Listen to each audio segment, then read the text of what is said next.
Parashurama theme ಪಾರ್ಕಿನಲ್ಲಿ ಕಳೆದ ವಾರ ಏನು ಕಳ್ಳತನ ಆಗಿತ್ತು, ಆ ಕಳ್ಳತನದಲ್ಲಿ ಭಾಗಿಯಾದಂಥ ಆರೋಪಿಗಳನ್ನು ಪೊಲೀಸ್ ಇಲಾಖೆ ಬಂಧಿಸಿರೋದನ್ನು ನಾನು ಸ್ವಾಗತಿಸ್ತೇನೆ ಮತ್ತು ಕ್ಷಿಪ್ರ ಕಾರ್ಯಾಚರಣೆಯನ್ನು ಮಾಡಿದಂಥ ಎಲ್ಲ ಪೊಲೀಸ್ ಅಧಿಕಾರಿಗಳಿಗೆ ನಾನು ಅಭಿನಂದನೆಗಳನ್ನು ಸಲ್ಲಿಸ್ತೇನೆ.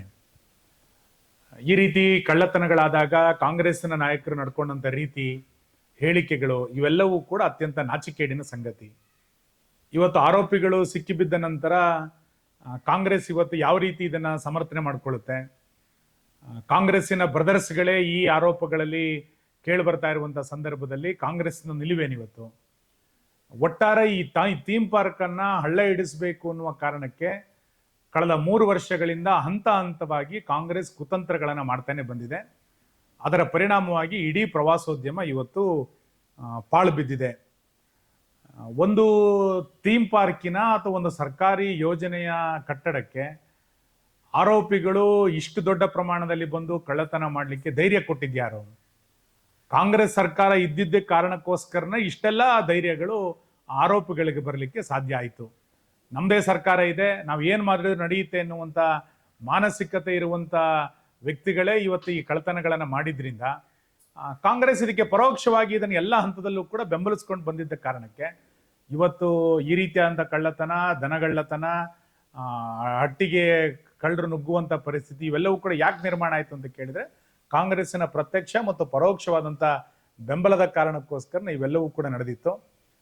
ಕುಕ್ಕರ್ ಬಾಂಬ್ ಬ್ಲಾಸ್ಟ್ ಆದಾಗ ಅವ್ರನ್ನ ಬ್ರದರ್ಸ್ ಅಂತ ಕರೆದಂಥ ಶಿವಕುಮಾರ್ ಅವರು ಪರಶುರಾಮ ಥೀಮ್ ಪಾರ್ಕನ್ನು ಮುಂದಿನ ಚುನಾವಣೆಯ ತನಕ ಇಟ್ಕೊಳ್ತೀನಿ ಎನ್ನುವಂಥ ಹೇಳಿಕೆಗಳನ್ನು ಎಲ್ಲದನ್ನೂ ಕೂಡ ಕೊಟ್ಟಿದ್ದು ಇವತ್ತು ಇತಿಹಾಸಗಳು ಹೇಳ್ತಾ ಇದೆ.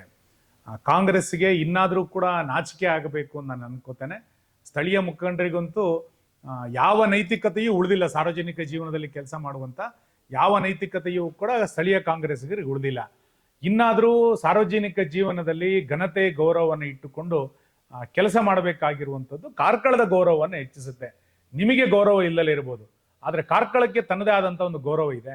ಆ ಕಾರಣಕ್ಕೋಸ್ಕರ ಕಾರ್ಕಳದ ಘನತೆ ಗೌರವವನ್ನು ಕಾಪಾಡಬೇಕು ಅಂತಾದರೆ ಸಾರ್ವಜನಿಕ ಜೀವನದಲ್ಲಿರುವಂಥವ್ರು ತಮ್ಮ ನಡವಳಿಕೆಯನ್ನು ಬಹಳ ಎಚ್ಚರಿಕೆಯನ್ನು ಇಟ್ಕೊಳ್ಬೇಕು ಅನ್ನುವಂಥ ಆಶೆಯನ್ನು ನಾನು ಈ ಸಂದರ್ಭದಲ್ಲಿ ವ್ಯಕ್ತ ಮಾಡ್ತೇನೆ. ನಾನು ಈಗಾಗಲೇ ಜಿಲ್ಲಾಡಳಿತವನ್ನು ವಿನಂತಿ ಮಾಡಿದ್ದೆ. 11ನೇ ತಾರೀಕು ನಾವು ಸ್ವಚ್ಛತೆಯಲ್ಲಿ ಪಾಲ್ಗೊಳ್ತೇವೆ. 14ನೇ ತಾರೀಕಿನಿಂದ ನಾವು ಸಾಂಸ್ಕೃತಿಕ ಕಾರ್ಯಕ್ರಮಗಳನ್ನು ಮಾಡಬೇಕು, ಇದಕ್ಕೆ ಅವಕಾಶವನ್ನು ಕೊಡಬೇಕು ಅಂತೇಳಿ ನಾನು ಜಿಲ್ಲಾಧಿಕಾರಿಗಳಿಗೆ ವಿನಂತಿ ಮಾಡಿದ್ದೆ. ಮೊನ್ನೆ ಜಿಲ್ಲಾಧಿಕಾರಿಗಳು ಸ್ವತಃ ಜಿಲ್ಲಾಡಳಿತ ಕಡೆಯಿಂದ ಇವತ್ತು ಸ್ವಚ್ಛತೆಯನ್ನು ಮಾಡಿದರೆ ನಾನು ಅದನ್ನ ಈಗಾಗಲೇ ಸ್ವಾಗತಿಸಿದ್ದೇನೆ. ನಾನು ಈಗಲೂ ಕೂಡ ಜಿಲ್ಲಾಧಿಕಾರಿಗಳಿಗೆ ಆಗ್ರಹ ಮಾಡ್ತೇನೆ, ಪರಶುರಾಮ ಥೀಮ್ ಪಾರ್ಕ್ ಒಂದು ಜೀವಂತ ಕೇಂದ್ರ ಆಗಬೇಕದು, ಸಾರ್ವಜನಿಕ ಚಟುವಟಿಕೆಯ ಕೇಂದ್ರ ಆಗಬೇಕದು. ಸಾವಿರಾರು ಜನ ಆ ರಾಜ್ಯ ಹೆದ್ದಾರಿಯಲ್ಲಿ ಹೋಗಬೇಕಾದ್ರೆ ಥೀಮ್ ಪಾರ್ಕಿಗೆ ಭೇಟಿ ಕೊಡುವಂತ ಆಗಬೇಕು. ಆ ರೀತಿಯಾದಂಥ ಒಂದು ಒಳ್ಳೆಯ ವಾತಾವರಣ ಅಲ್ಲಿ ನಿರ್ಮಾಣ ಆಗಬೇಕು ಅಂತಂದರೆ ನೀವು ಅಲ್ಲಿ ಸಾರ್ವಜನಿಕ ಪ್ರವೇಶಕ್ಕೆ ತಕ್ಷಣ ಮುಕ್ತ ಮಾಡಬೇಕು. ಹಾಗಾಗಿ ಅಲ್ಲಿಯ ಸಾಂಸ್ಕೃತಿಕ ಚಟುವಟಿಕೆಗಳು, ನಾಟಕ, ತಾಳಮದ್ದಲೆ, ಯಕ್ಷಗಾನ ಈ ಎಲ್ಲ ಚಟುವಟಿಕೆಗಳು ಮಾಡಲಿಕ್ಕೆ ನೀವು ಅನುವು ಮಾಡಿಕೊಡ್ಬೇಕು. ಸಾರ್ವಜನಿಕರಿಗೆ ನೀವು ಅನುವು ಮಾಡಿಕೊಳ್ಳಿಲ್ಲ ಅಂದರೆ ಕನ್ನಡ ಕಲ್ಚರ್ ಮುಖಾಂತರ, ಕನ್ನಡ ಮತ್ತು ಸಂಸ್ಕೃತಿ ಇಲಾಖೆಯ ಮುಖಾಂತರವೋ ಇಲ್ಲ ಪ್ರವಾಸೋದ್ಯಮದ ಇಲಾಖೆಯ ಮುಖಾಂತರ ಆದರೂ ಕೂಡ ಇದನ್ನು ಮಾಡಬೇಕು.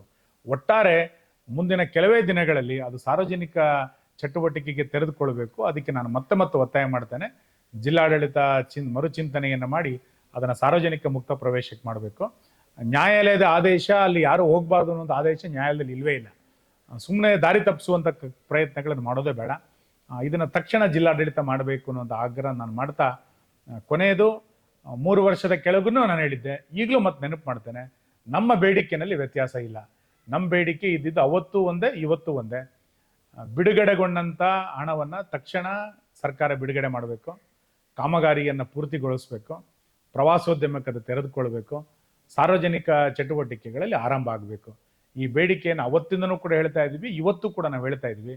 ಜಿಲ್ಲಾಡಳಿತ ಇದಕ್ಕೆ ತಕ್ಷಣ ಸ್ಪಂದನೆಯನ್ನು ಮಾಡಬೇಕು. ಕರಾವಳಿಯ ಪ್ರವಾಸೋದ್ಯಮ ಅಂತೇಳಿ ಸರ್ಕಾರ ಯೋಚನೆಯನ್ನು ಮಾಡಬೇಕಾದ್ರೆ ಪರಶುರಾಮ ಥೀಮ್ ಪಾರ್ಕನ್ನು ಬಿಟ್ಟು ಕರಾವಳಿಯ ಪ್ರವಾಸೋದ್ಯಮ ಆಗಲಿಕ್ಕೆ ಸಾಧ್ಯ ಇಲ್ಲ. ಇದನ್ನು ಅರ್ಥ ಮಾಡಿಕೊಂಡು ತಕ್ಷಣ ಸರ್ಕಾರ, ಜಿಲ್ಲಾಡಳಿತ ಎಚ್ಚೆತ್ತುಕೊಳ್ಬೇಕು ಅನ್ನುವಂಥ ಆಗ್ರಹವನ್ನು ನಾನು ಮಾಡ್ತೇನೆ.